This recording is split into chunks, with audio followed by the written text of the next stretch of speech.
ଯାଇଥିଲ ଲୋ ବାବା? ଅଫିସ ଯାଇଥିଲ? କୋଉ ଅଫିସ ଯାଇଥିଲ? ଅଫିସ ଯାଇଥିଲ, ପ୍ୟାଣ୍ଟ ସାର୍ଟ ସବୁ କେମିତି ଧୋଳି ହେଇଛି? ଏଇଟା ସବୁ କିଏ ସଫା କରିବ? ମାମା କେମିତି ସଫା କରିବ? ମାମା କେମିତି ସଫା କରିବେ?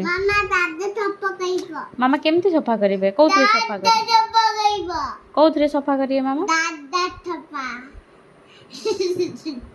ମାମା କୋଉଥିରେ ସଫା କରିବେ? କେମିତି ସଫା କରିବେ ମାମା? ମାମା ସଫା କରିପାରିବନି, ତମେ ସେମିତି ପିନ୍ଧିବ, ସେ ଅସନା ଡ୍ରେସ୍ ପିନ୍ଧିବ। ହଁ ତମେ ଅସନା କରୁଛ, ତମେ ସେ ଅସନା ଡ୍ରେସ୍ ପିନ୍ଧିବ, ବୁଝିଲ? ହଁ ତମେ ସେ ଅସନା ଡ୍ରେସ୍ ପିନ୍ଧିବ। ମାମା ସଫା କରିପାରିବେନି। ନାଇଁ ସଫା କରିପାରିବନି। ହଁ ମନା କରୁଛି, ମାମା ସଫା କରିପାରିବେନି। ମାମା ନାଇଁ, ମାମାକୁ ସଫା କରି ଆସିବନି। ମାମା କେମିତି ସଫା କରିବ? କୋଉଥିରେ ସଫା କରିବ ମାମା? କୋଉଥିରେ କୋଉଥିରେ ମାମା ମାମା କୋଉଥିରେ କପଡ଼ା ପକେଇ ସଫା କରିବ? କେମିତି ସଫା କରିବ?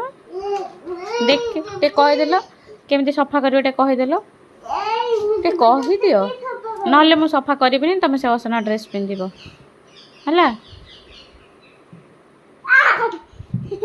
ଅସନା ଡ୍ରେସ୍ ପିନ୍ଧିବ। ଆଉ ମାମା କେମିତି ସଫା କରିବ ତାକୁ? ମାମାକୁ ସଫା କରି ଆସେନି, କେମିତି ସଫା କରିବ?